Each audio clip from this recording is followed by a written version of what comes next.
Assalamualaikum warahmatullahi wabarakatuh.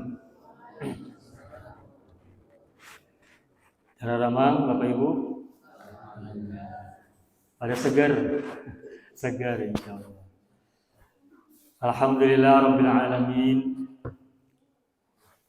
Nahmaduhu hamdan na'imin wa nashkuruhu syukra syakirin wa nusabbihuhu bukrata wa asila tasbihal musabbihin wa nadhkuruhu dzikran katsira kullama dzakarahu dzakirun wa ghafala an dzikrihil ghafilun.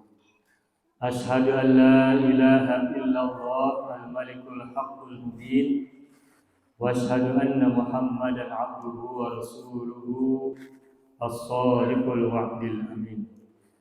Allahumma salli ala sayyidina Muhammadin wa ala ali sayyidina Muhammad fil alamin innaka Hamidum Majid.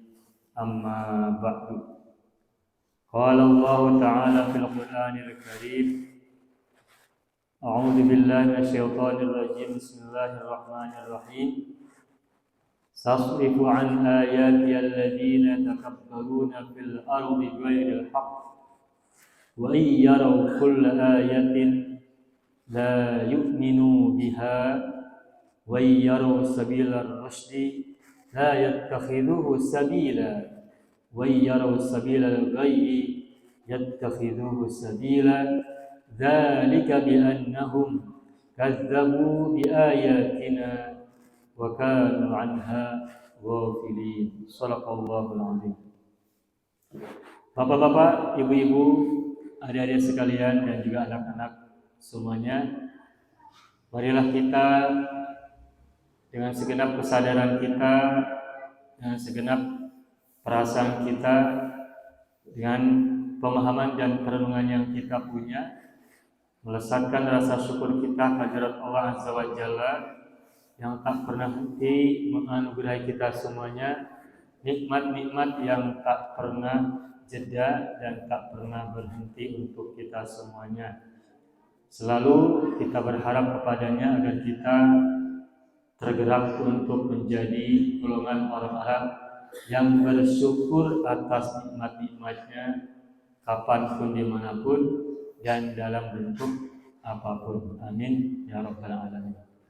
Salawat dan salam kita haturkan, semoga Allah selalu curahkan untuk junjungan alam kekasih agungnya yakni Rasulullah Mustafa Muhammad sallallahu alaihi wasallam, juga untuk keluarganya yang suci dan para sahabat yang setia, dan kita yang ada di sini khususnya juga orang tua kita, pasangan kita, anak keturunan kita, saudara-saudara kita semua, para guru kita, para pengajar kita sejak kita lahir hingga hari ini dan hingga hari akan datang, juga orang-orang yang mencintai kita, yang menyayangi kita, yang berbuat baik kepada kita, apapun jenis kebaikannya yang pernah kita rasakan, baik yang kita sadari maupun yang tidak kita sadari, kita juga berdoa semoga kita dan mereka semuanya kelak mendapatkan syafaat dari beliau pada hari kebangkitan, pada hari perhitungan, pada hari pembalasan, dan akhirnya pada hari keabadian. Amin ya rabbal alamin. Bapak-bapak dan ibu semuanya yang saya hormati, tadi MC sudah menyampaikan bahwa tema kita kali ini adalah berkenaan tentang ayat-ayat Allah dan sunnatullah. Pertama saya ingin sampaikan terima kasih kepada Bapak Moderator, Bapak Turyadi.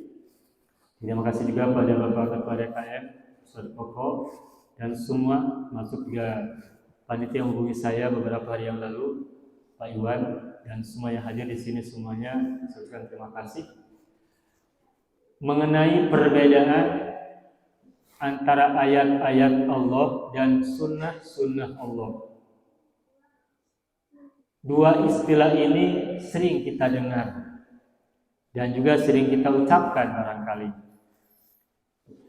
baik dalam obrolan-obrolan ringan maupun dalam pembicaraan-pembicaraan serius. Ayat-ayat Allah dan sunnatullah. Kalau kita mungkin dulu belajar di kampus, kita juga sering mendengar ungkapan atau diksi baik ayatullah maupun sunnatullah. Mungkin juga kita pernah mendapatkan pemahaman tentang sunnatullah. Sunnatullah itu ada yang menyebutnya sebagai identik dengan hukum alam. Kemudian ayat Allah yang kita pahami selalunya atau biasanya dipahami sebagai firman-firman Tuhan. Maka ketika disebut sebagai ayat Allah, seringkali kita mempersepsinya, memahaminya sebagai firman-firman Allah atau kalam Allah, atau firman Tuhan, atau ucapan-ucapan sabda-sabda atau firman-firman Allah yang diturunkan kepada para rasulnya. Sedangkan sunnatullah, secara umum kita pernah dengar bahwa sunnatullah itu maksudnya adalah hukum alam.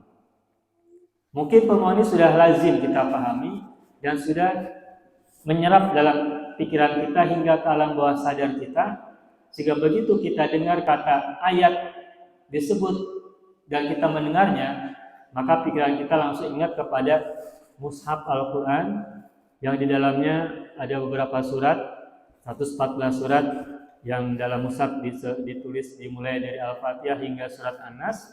Itu yang kita bayangkan. Kemudian ketika kita mendengar kata sunnatullah, juga mungkin sebagian dari kita mempersepsinya, bahkan mungkin meyakininya sebagai identik dengan hukum alam. Nah, karena kita sedang membahas tentang Al-Quran, maka beberapa ayat mungkin kita akan coba tunjukkan tentang dua istilah ini yang barangkali bisa menjadi petunjuk untuk kita semuanya.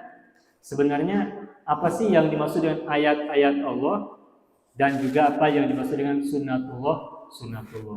Semoga ini bisa menjadi pemahaman kita tentang keduanya secara lebih baik atau mungkin menyempurnakan atau juga menambahkan.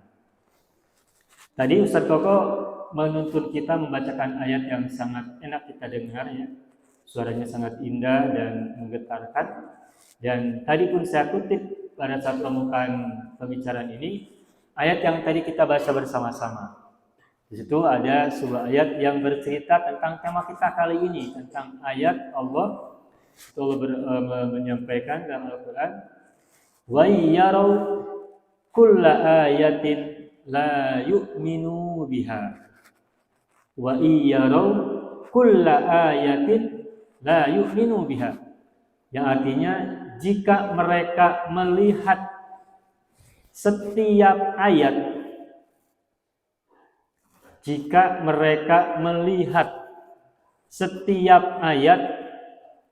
kulla ayatin la yu'minu biha, niscaya mereka tidak mengimaninya atau tidak beriman kepadanya. Nah, dalam ayat ini Allah menegaskan, Allah seperti sedang memberikan kepada kita penggambaran bahwa ayat ini bukan ayat yang dibaca, tetapi ayat yang dilihat. Wa iyarau, seandainya mereka melihat setiap ayat. Nah, karena ayat ini mengatakannya wa iyarau, seandainya mereka melihat kulla ayat, dan setiap ayat, berarti ayat yang dimaksud dalam ayat ini surat Al-A'raf ayat 146, maka ayat yang dimaksud dalam surat ini atau ayat ini bukan ayat yang dibaca, bukan ayat berupa teks, berupa huruf-huruf atau berupa kata-kata yang kita sering baca dalam Al-Quran. Tetapi ayat ini adalah ayat yang dilihat, bukan ayat yang dibaca. Nah, sehingga kalau pemahamannya adalah ayat yang dilihat, berarti kalau begitu ayat itu bukan ayat yang dibaca seperti yang tadi kita baca bersama-sama. Di satu sisi kita tahu bahwa ayat-ayat Allah itu tersimpan di antaranya dalam mushaf yang kita sering baca ini, dan bahwa ayat-ayat yang dibaca itu juga banyak, itu pun di Al-Quran ditegaskan. Misalnya ayat yang kita sudah sama-sama sering hafal, misalnya innamal mu'minuna alladzina idza dzukirallahu wajilat qulubuhum, terus wa idza tuliyat alaihim ayatuhu zadatuhum imanan wa ala rabbihim yatawakkalun. Nah, di situ kalimatnya pada hakikatnya, pada sesungguhnya atau pada dasarnya orang-orang mukmin adalah orang-orang yang apabila nama Allah atau Allah disebutkan, wajilat qulubuhum, hati mereka tergetar atau takut. Kemudian wa idza tuliyat alaihim ayatu, dan jika dibacakan atas mereka ayat-ayatnya, zadatuhum imanan, niscaya mereka akan bertambah keimanan dan mereka bertawakal kepada Tuhan mereka. Wa ala rabbihim yatawakkalun. Nah, dari ayat ini kita paham bahwa di sini Allah bercerita tentang ayat-ayat yang dibaca, bukan ayat-ayat yang dilihat. Nah, jadi kalau begitu Allah sendiri menegaskan di Al-Quran, ayat itu setidaknya ada dua, yakni ada ayat-ayat yang dibaca dan ada ayat-ayat yang dilihat. Ayat-ayat yang dibaca seperti apa? Tentu saja kita sudah sama-sama paham, yakni ayat-ayat Al-Quran yang turun kepada Nabi kita Rasulullah dan ayat-ayat yang turun kepada para Nabi seluruh Rasulullah. Nah, karena kita tidak mempelajari ayat-ayat Allah yang diturunkan pada para Nabi terdahulu, karena kita tidak punya akses dan juga tidak megangnya, maka yang kita pahami tentang ayat-ayat Al-Quran yang dibaca itu adalah ayat-ayat Al-Quran yang turun kepada Rasulullah. Yang kita selalu baca ketika sholat, kita selalu baca. Ketika setelah sholat, sebagian kita juga mentradisikan baca meskipun beberapa ayat. Atau ada waktu-waktu senggang kita, ketika kita ingat sadar, kita juga membaca satu ayat atau dua ayat. Atau beberapa surat pendek yang kita menjadikannya sebagai kelaziman kebiasaan kita sehari-hari. Nah, karena ayat itu setidaknya ada dua, yang dibaca dan dilihat, maka oleh para ulama, terutama di dunia akademik, para cendekiawan, para intelektual, merumuskan ayat itu menjadi dua macam. Yakni ada yang disebut dengan ayat-ayat qauliyah dan juga ada yang disebut dengan ayat-ayat kauniyah. Qauliyah, ayat qauliyah dari katanya yakni qaulun, artinya ucapan. Maksudnya adalah ayat yang berupa firman-firman yang pada hari ini kita melihatnya ayat-ayat yang sudah tercantum dalam mushaf Al-Quran. Firman-firman Allah yang berupa ucapan Allah, firman Allah yang hari ini kita sudah mendapatkannya berupa tercantum dalam mushaf. Itu ayat-ayat yang qauliyah. Atau juga disebut sebagai ayat-ayat aqwal, ayat-ayat ucapan. Itu yang pertama. Nah, yang kedua, karena ayat-ayat Allah di Al-Quran juga disebutkan tidak hanya ayat yang dibaca, tapi juga ayat yang dilihat. Maka ulama atau cendekiawan merumuskan dua jenis ayat yang kedua, yakni yang disebut dengan ayat kauniyatun atau ayat kauniyah. Kaun artinya semesta atau alam, maka disebut ayat kauniyah artinya adalah ayat-ayat yang ada di semesta yang bisa kita lihat. Atau juga diungkapkan dengan ayat-ayat aqwan. Kalau kauniyah itu kan bentuk mufrad, tunggal. Ayat kauniyah berarti ayatnya satu alam, ayat kauniyah satu semesta. Tapi kalau aqwan berarti semesta-semesta banyak. Kalau bahasa Inggrisnya kan semesta itu disebut dengan universe. Uni satu, verse ayat. Uni bermakna satu, verse itu kan ayat. Kemudian jadi universe, diterjemahkan menjadi semesta.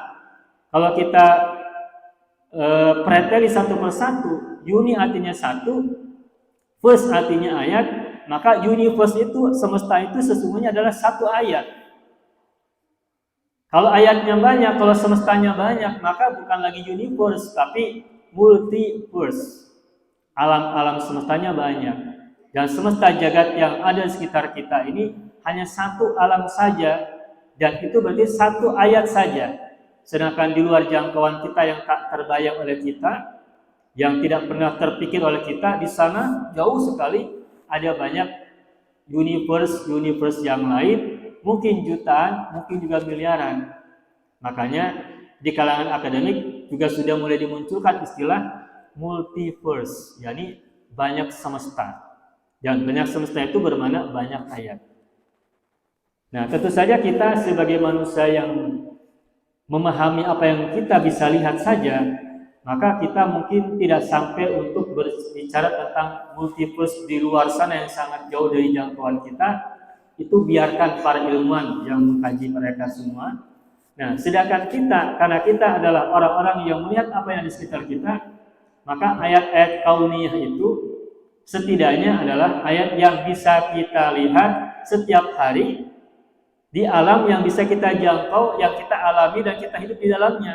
Itu. Nah, di satu sisi kita setiap hari membaca ayat-ayat qauliyah atau ayat-ayat aqwal.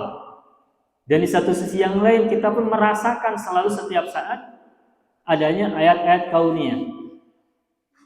Nah, hanya saja kita kembali kepada ayat yang tadi kita baca, innamal mu'minuna alladzina idza dzukirallahu wajilat qulubuhum wa idza tuliyat alaihim ayatuhu zadathum imanan.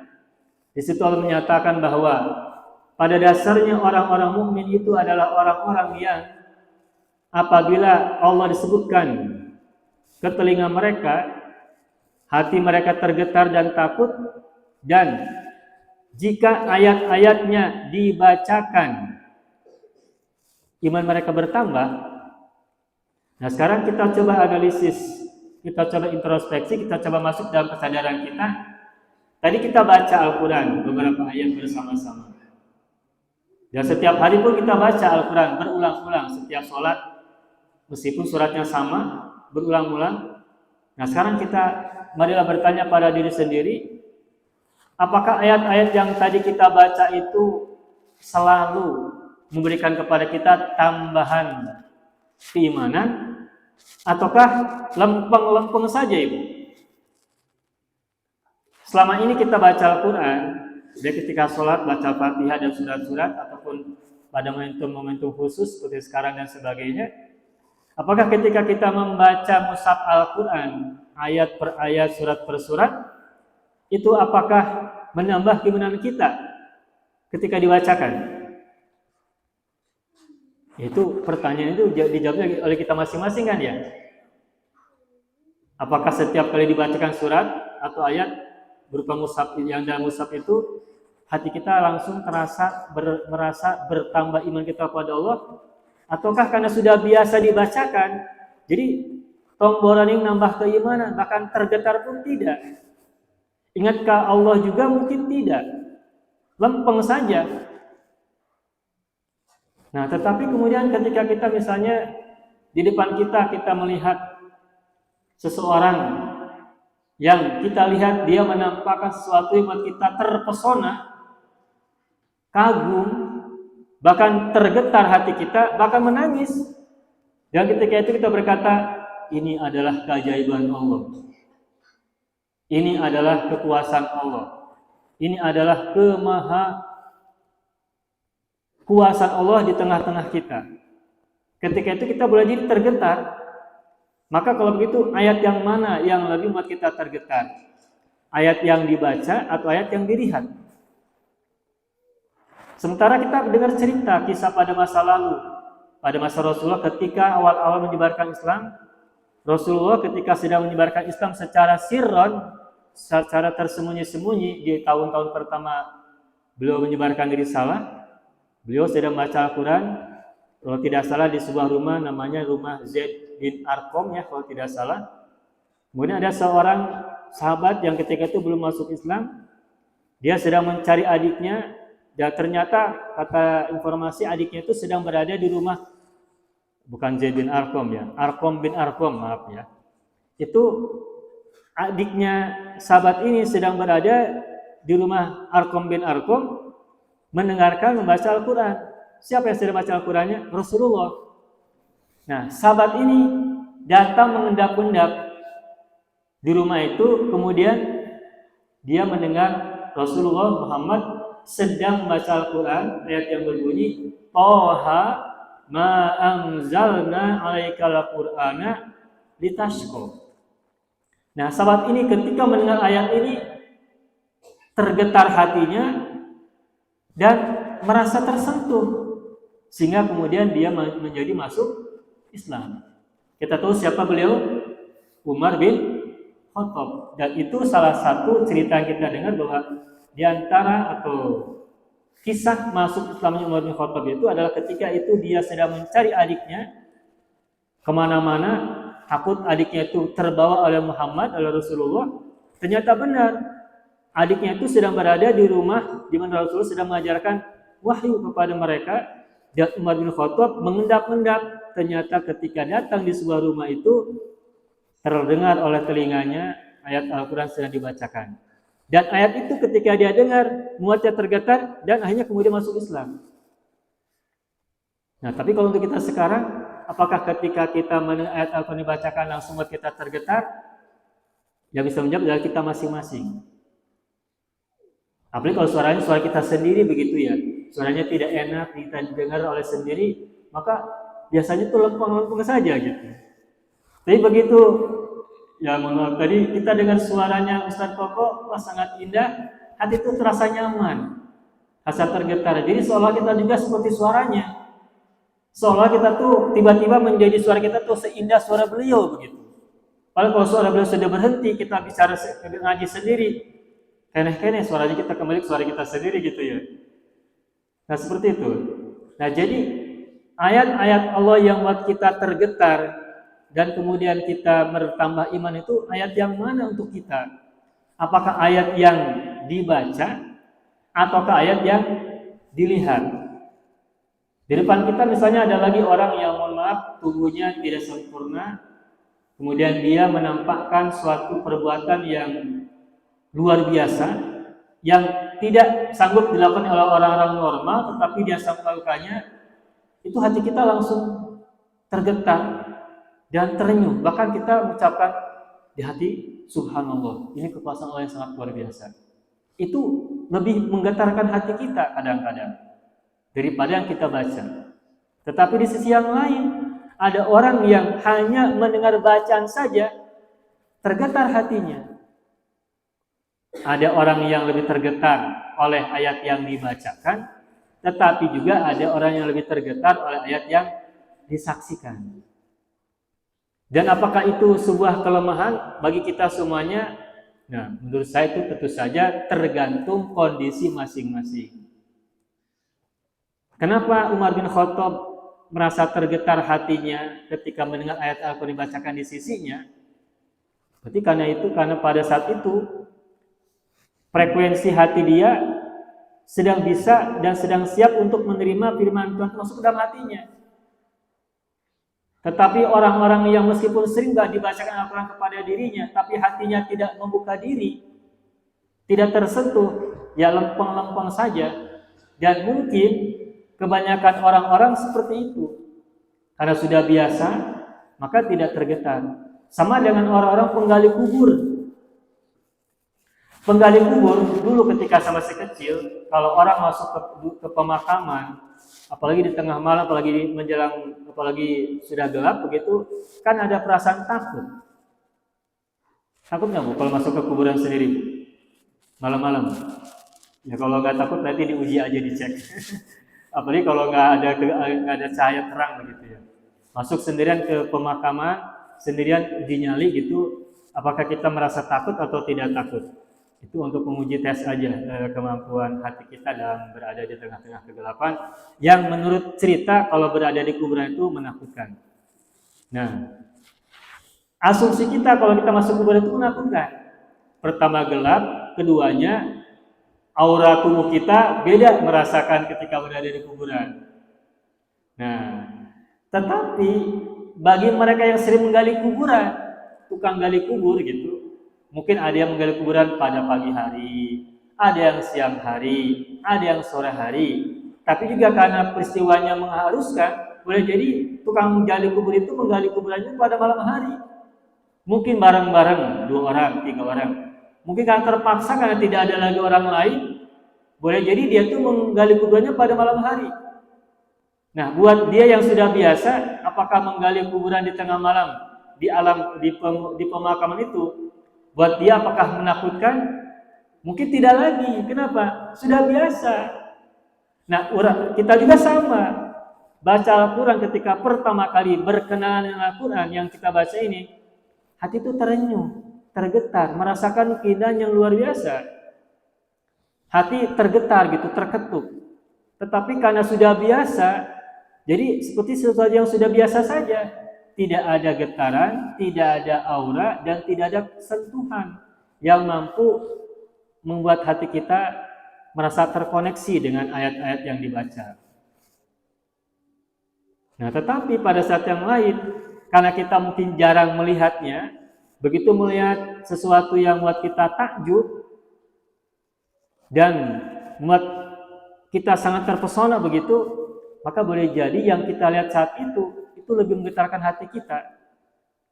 Nah, pertanyaannya, apakah ketika kita kemudian tidak tergetar oleh ayat Al-Quran yang kita baca, tapi tergetar melihat ayat yang kita saksikan, lantas apakah itu bermakna bahwa ayat yang ini tidak punya kemampuan menembus hati kita?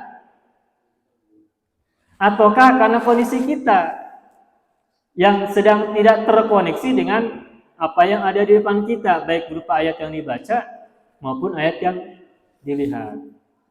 Nah, tentu saja semuanya itu adalah kembali kepada diri masing-masing.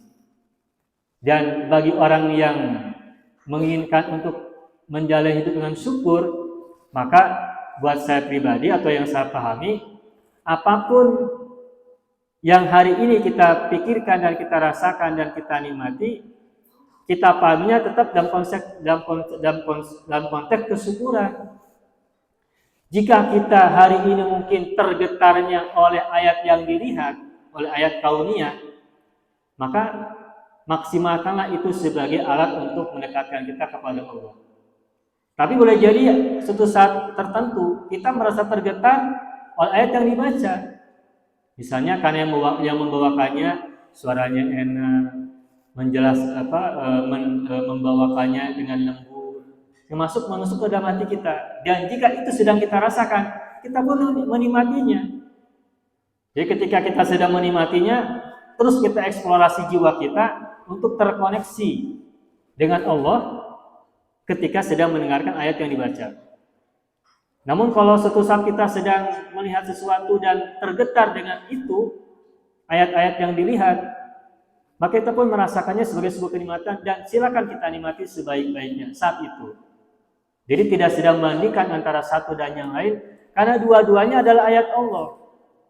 Sebab ayat Allah itu setidaknya ada 2, yakni ayat-ayat qauliyah dan ayat-ayat kauniyah. Ada ayat-ayat yang dibaca, tuliyat alaihim ayatuhu, dan ada ayat-ayat yang dilihat, yarau kulla ayatin, melihat setiap ayat. Itu yang pertama. Masih tentang ayat, belum kepada sunatullah ya. Masih tentang ayat. Allah juga dalam surat yang lain, ayat yang berbeda, Allah berfirman, sanurihim ayatina fil afaqi wa fi anfusihim hatta yatabayyana lahum annal haqqu. Kami, kata Allah, akan memperlihatkan ayatina, ayat-ayat kami fil afaqi, di semesta jagat. Dan kalimat di sini bukan ufuk, tapi afaq. Kalau ufuk itu satu, mufrad. Sedangkan afaq itu jamak, berarti banyak. Berarti tadi multifus itu. Sanurihim ayatina fil afaqi, kami akan memperlihatkan kepada mereka ayat-ayat kami fil afaqi, di semesta jagat. Wa fi anfusihim, dan dalam diri mereka. Jadi menurut ayat ini, ayat-ayat yang terlihat, yang Allah akan perlihatkan, itu bukan hanya semesta yang ada di luar diri kita, tetapi juga wa fi anfusihim, ayat-ayat yang ada dalam diri mereka. Untuk apa? Hatta yatabayyana lahum, sehingga jelas bagi mereka, sehingga nampak bagi mereka, sehingga konkret bagi mereka bahwa dialah al-haq, bahwa Allah itulah yang kebenaran, zat yang maha benar. Nah, dari ayat ini, ayat-ayat Allah itu bukan hanya qauliyah ataupun kauniyah, tetapi juga diri manusia pun adalah ayat Allah. Itulah sebabnya dari konteks ayat ini, ayat tidak lagi dua. Ayat Allah tidak lagi hanya dua. Ayat-ayat yang dibaca yang disebut dengan ayat qauliyah, juga bukan hanya ayat kauniyah yang disebut dengan ayat-ayat yang dilihat itu, yang disebut dengan ayat kauniyah, tetapi juga ada ayat-ayat dalam diri manusia, yakni ayat nafsiyah. Nah, agar bahasanya lebih nyastra, barangkali yang satu ayat qauliyah, yang kedua ayat kauniyah, yang ketiga ayat insaniyah, ayat tentang manusia. Dan tiga-tiganya adalah bagian dari ayat-ayat Allah.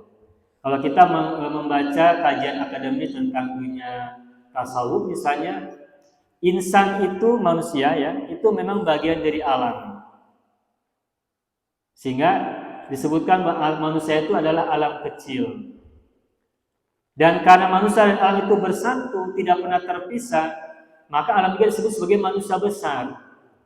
Jadi alam adalah insan besar, sedangkan manusia adalah alam kecil. Karena dua-duanya adalah satu kesatuan, maka dua-duanya tidak bisa dipisahkan. Sehingga menyebut alam berarti di situ ada manusia, dan menyebut manusia di situ ada alam. Nah, dari sini kita bisa memahami bahwa menurut penjelasan ayat yang tadi, beberapa ayat yang tadi kita baca, kalau begitu maka ayat-ayat Allah tidak lagi berjumlah dua jenis, tetapi sekarang setidaknya ada tiga jenis.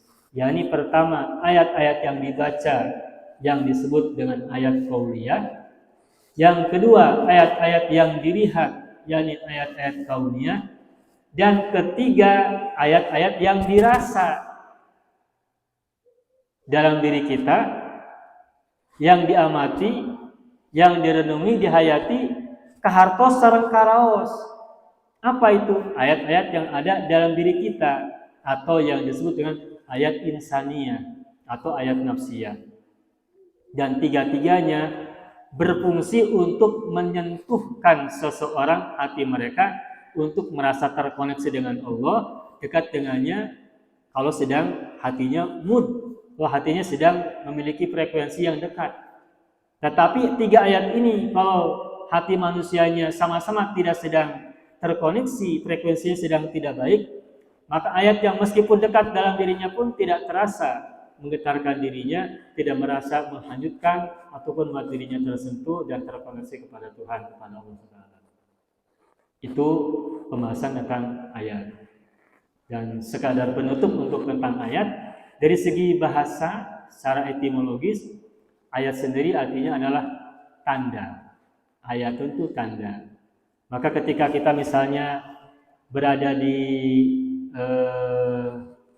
kebun bambu misalnya, kemudian kita melihat di samping atau di bawah rumpun bambu misalnya ada bekas kayu-kayu yang hitam karena sudah dibakar, berarti di kebun itu ada sebuah tanda. Ketika di situ ada kayu-kayu yang sudah hitam menjadi arang dan di situ terlihat ada tanda-tanda hitam, maka itu tanda apa? Berarti situ ada tanda orang yang telah melakukan pembakaran atau kegiatan membakar kayu-kayu yang ada di sekitar rumpun bambu. Berarti kayu yang hitam, arang yang hitam itu adalah sebuah ayat, sebuah tanda di mana di situ ada tanda adanya orang yang pernah datang ke situ melakukan pembakaran.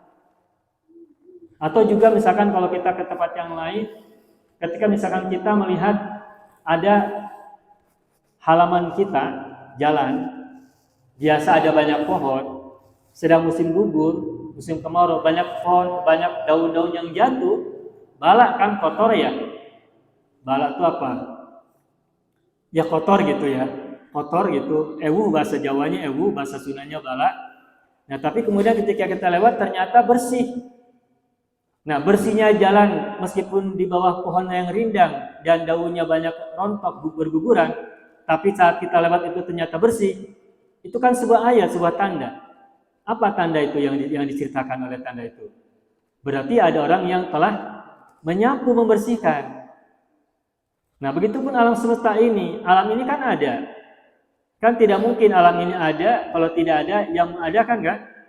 Maka sebagaimana jalan menjadi bersih dari daun-daun yang berguguran, itu menjadi ayat bagi adanya orang yang menyapu, atau pembakaran yang kita lihat kayu-kayu yang hitam, arang yang hitam, itu adalah sebuah ayat, sebuah tanda adanya orang yang melakukan pembakaran di situ. Maka begitulah juga alam ini ada, itu adalah sebuah ayat di mana di situ di baliknya berarti ada zat yang telah membuatnya ada dan memiliki hukum-hukum masing-masing. Itu ayat dari segi bahasa. Nah, sekarang kita coba memahami apa itu sunnatullah. Sunnatullah di Al-Quran disebutkan tidak sebanyak kata ayat disebutkan dalam Al-Quran. Kalau ayat itu ratusan disebutkan, baik dalam bentuk mufrad, tunggal maupun dalam bentuk jamak. Sedangkan kata sunnatun dan sunanun jamaknya itu sedikit saja disebut di Al-Quran. Dan sebagai contoh misalkan kita sering baca atau sering dengar ayat ini berbunyi, yang kita sering dengar misalnya walan tajida li sunnatillahi tabdilan, atau ayat yang lain walan tajida li sunnatillahi tahwilan. Di situ Allah bercerita tentang sunnah Allah dan Allah tegaskan walan tajida, sekali-kali engkau tidak akan pernah menemukan perubahan terhadap sunnah Allah. Nah pertanyaannya, sunnatullah itu apa? Nah kalau kita misalkan membuka referensi-referensi, mungkin kita memahami bahwa sunnatullah itu disebutkan sebagai hukum Allah, atau dalam bahasa sains disebutkan hukum alam. Contohnya misalkan teori gravitasi, bahwa yang ada di muka bumi ini semuanya pasti akan jatuh ke muka bumi, tidak ada yang terbang. Kecuali, ada kecualinya. Kecuali misalkan benda-benda tertentu. Meskipun teori gravitasi itu berlaku untuk umum, tetapi kan tidak semuanya berlaku untuk semuanya. Ada tidak benda yang ada di semesta ini yang tidak sesuai dengan teori gravitasi? Ada. Contohnya apa? Asap, hasut. Asap ketika kita melakukan pembakaran misalnya, asap itu kemana? Ke bawah atau ke atas? Ke atas ya. Yatfu, muncul terus ke atas. Kalau teori gravitasi, setiap sesuatu yang ada di atas pasti akan turun kan ya ke bawah ya. Nah berarti kalau gitu asap itu dia tidak mengikuti teori gravitasi. Tetapi meskipun ada beberapa fenomena alam semesta di mana tidak sesuai dengan teori gravitasi, tetapi bukan berarti teori gravitasi itu gugur. Sebab teori gravitasi tetap berlaku untuk benda-benda yang memang menganut ataupun taat kepada aturan teori gravitasi. Nah, yang ingin saya sampaikan adalah bahwa teori gravitasi itu bagian dari hukum Allah yang disebut dengan sunnatullah. Atau kalau misalkan kita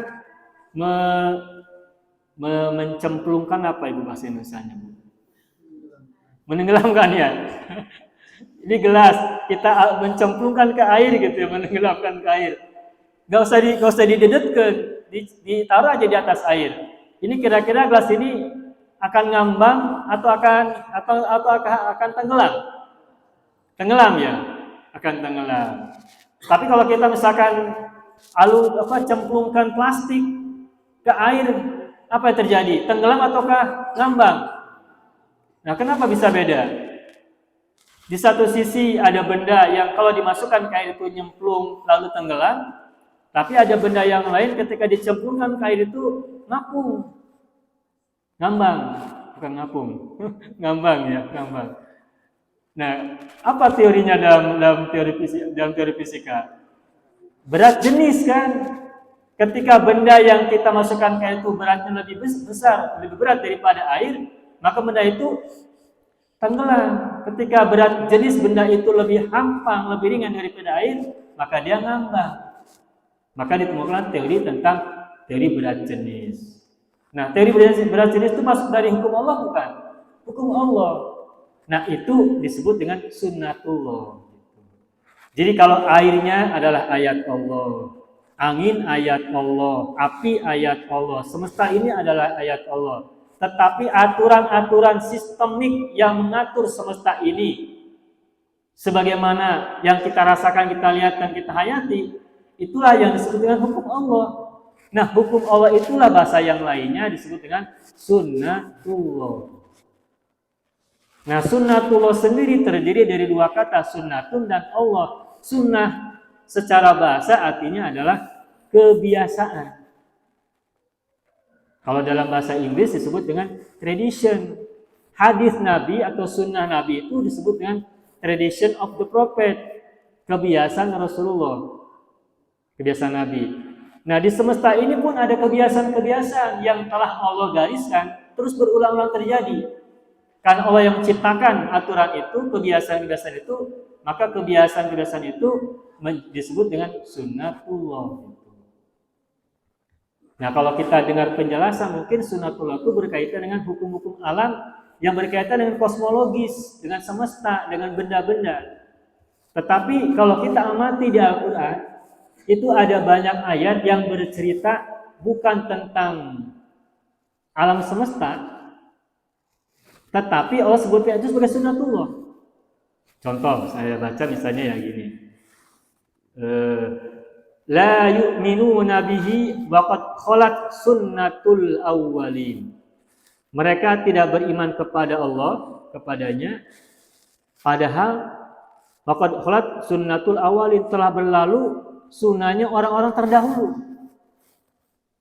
Jadi di situ sedang diceritakan bahwa orang-orang pada masa lalu ketika mereka ingkar kepada Allah, maka mereka mendapatkan kutukan, mereka mendapatkan hukuman. Semua generasi dari zaman dulu, baik dari generasi Nabi pertama sampai terus, kita juga banyak baca di Al-Quran, cerita tentang Nabi Nuh, cerita tentang Nabi Hud, cerita tentang Nabi Soleh. Orang-orang yang ingkar itu apa ujungnya? Mendapatkan hukuman kan? Yaitu sunnatul awalin, tradisi orang-orang terdahulu. Siapapun mereka menentang Allah, siapapun mereka kufur kepada Allah, maka pada akhirnya mereka akan dapatkan kutukan, iqab, siksaan, dan semacamnya, bahkan di alam dunia. Nah, karena itu berulang-ulang dari zaman Nabi ke Nabi, maka itu menjadi kebiasaan. Nah, karena menjadi kebiasaan maka disebut dengan sunnatul awalin, kebiasaan yang terjadi pada orang-orang terdahulu. Dan kebiasaan itu siapa menetapkan? Allah sendiri. Nah, jadi kalau begitu, yang dimaksud sunnatullah itu bukan hanya hukum-hukum alam antara benda dan benda atau tentang benda-benda, tetapi juga tentang perilaku, perbuatan. Itu pun termasuk dalam sunnatullah juga. Ayat yang berbunyi, la in syakartum lazidannakum wa la in kafartum inna adzabi lasyadid. Di situ ada sunnatullahnya tidak? Coba kita lihat, kita pahami. Jika kalian bersyukur kepada Allah, niscaya aku tambahkan nikmatnya. Dan jika kalian kufur kepada Allah, sesungguhnya iqabku, sesungguhnya azabku sangat pedih, sangat keras. Itu kan ketetapan Allah. Nah, dari zaman dulu sampai nanti akhir zaman, ini akan berlaku tidak? Terus berlaku. Kan ini ada tradisi Allah, ketetapan Allah atau kebiasaan Allah yang sudah ditetapkan untuk umat manusia dan kehidupan. Maka kapanpun, dimanapun, dan generasi siapapun, siapa yang bersyukur, nikmatnya ditambahkan, siapa yang kufur, maka dapat siksa yang pedih gitu. Nah, ini juga bagian dari sunnatullah. Oleh karena itu, maka pemahaman kita tentang sunnatullah itu bukan hanya berkaitan dengan benda-benda yang tadi kita sebut, misalkan sebagai contoh teori gravitasi, teori berat jenis, dan mungkin teori-teori yang lain, tetapi sunnatullah itu berkaitan juga dengan sesuatu yang sudah terbiasa terjadi di semesta sebagai ketetapan Allah, berkaitan juga tentang perilaku manusia. Hati manusia, pikiran manusia. Termasuk cara berpikir. Kenapa kita dilarang untuk suudzon? Karena dalam suudzon itu ada sunatullah. Apa sunatullah yang tersimpan dalam suudzon yang biasa dilakukan oleh orang? Di antaranya kalau orang suka suudzon, yang jelas pertama pikirannya akan mumet. Karena pikirannya itu dikuasai oleh yang negatif-negatif. Yang kedua, hidupnya akan dipenuhi dengan ketakutan. Melihat orang begini, suudzon, takut nanti dirinya terancam, dirinya terhina, dirinya tersaingi dan sebagainya. Dan begitu seterusnya. Yang ketiganya, orang suudzon tidak akan pernah berhasil. Itu kan sunatullah yang pasti terjadi. Terus begitu. Sebaliknya kenapa kita diharuskan untuk husnudzon? Karena di situ ada sunatullah. Apa sunatullahnya? Pertama yang jelas orang yang husnudzon itu hatinya lapang, pikirannya terang, hidupnya leluasa, tidak terasa kagang-gayung, tidak rasa keberatan, hampang. Keduanya karena pikiran positif, maka yang di depannya itu yang dilihat hanya peluang saja, kenikmatan saja, yang baik-baik saja. Ketiganya, rezeki akan mudah datang kepada orang yang suka husnudzon, dan seterusnya dan seterusnya. Nah itu juga bercerita tentang bagaimana kita menyikapi sunatullah. Jadi tentang husnudzon, tentang suudzon, tentang syukur, tentang kufur dan sebagainya itu, kenapa kita ada ajaran tentang hal itu semuanya? Karena di dalam perilaku-perilaku baik batin maupun perilaku-perilaku lahir itu di situ ada sunatullah yang pasti terjadi. Yang secara mudahnya kita ingat-ingat ayat yang tadi sudah kita sama-sama hafal, la in syakartum lazidannakum wa la in kafartum inna adzabi lasyadid. Contoh yang lain sebagai terakhir dari sunatullah, Allah berfirman misalnya, wa may yuti'illaha wa may yuti'ir rasula faqad ata Allah. Barang siapa taat kepada Rasul, maka sungguh ia telah taat kepada Allah. Jadi itu kan sebab akibat. Barang siapa taat kepada Rasul, maka sungguh ia telah taat kepada Allah. Ada sebab, ada akibat. Sebabnya adalah taat kepada Allah, akibatnya adalah taat kepada Rasulullah, kan begitu. Nah, sebab akibat juga atau kausalitas itu bagian dari sunatullah. Kausalitas itu. Sehingga apapun ketika kita melihat suatu fenomena yang kita lihat, saksikan sendiri, atau bahkan yang kita rasakan sendiri, selain itu adalah sebuah ayat Allah, tetapi di sisi yang lain di situ juga ada sunatullah. Jadi kalau misalkan kita lihat perbedaan antara apa bedanya antara ayat dan sunnah Allah, sebagai gambaran barangkali misalnya kita ambil contoh, api itu adalah ayat Allah, angin itu adalah ayat Allah. Apa contoh sunnatullahnya? Sunnatullahnya adalah ketika api menghampiri ranting-ranting kering sekian waktu, maka apa sunatullah terjadi? Terjadi kebakaran pada ranting-ranting itu kan. Apinya adalah tanda ayat, sedangkan kebakarannya adalah sunatullah. Kita bermain api, apa yang terjadi pada kita? Kepanasan kan? Nah kepanasan itu apa? Sunatullah. Tetapi apinya adalah ayat Allah. Air itu adalah ayat Allah. Nah, kalau tangan kita masukkan ke air, kita merasa dingin, nah berarti merasa dingin itu adalah sunatullah. Jadi begitu barangkali kesimpulannya. Jadi ayatullah itu adalah tanda-tanda Allah, baik berupa ayat kauliyah, maupun ayat kauniyah, maupun ayat insaniyah. Ada 3 jenis ayat. Sedangkan sunatullah itu artinya adalah kebiasaan-kebiasaan, atau ketetapan-ketetapan, atau ketentuan-ketentuan yang sudah Allah gariskan, tetapkan di semesta ini, baik semesta yang terlihat maupun yang tidak terlihat, baik yang di luar diri kita maupun yang ada dalam diri kita, baik yang berupa benda-benda yang keluar dari benda-benda maupun dari perilaku, baik perilaku pikiran, perilaku lisan maupun perilaku tindakan perbuatan manusia. Nah itu saja barangkali Bapak-bapak dan Ibu-ibu semuanya sekilas bahasan tentang perbedaan antara ayat Allah dan sunnatullah. Mungkin bahasan ini pernah disinyalir ataupun diungkit beberapa waktu yang lalu. Namun pada bahasan kali ini, semoga ini sebagai tambahan saja atau sebagai penyempurna bahasan yang mungkin pernah kita ungkap beberapa waktu yang lalu tentang perbedaan antara ayat Allah dan sunnatullah. Mudah-mudahan setiap ayat yang kita lihat dan setiap sunnatullah yang kita rasakan dan kita pahami semakin memberikan kepada kita kesempatan untuk semakin merasa diri dekat kepada Allah SWT, agar Allah pun dekat dari kita semuanya.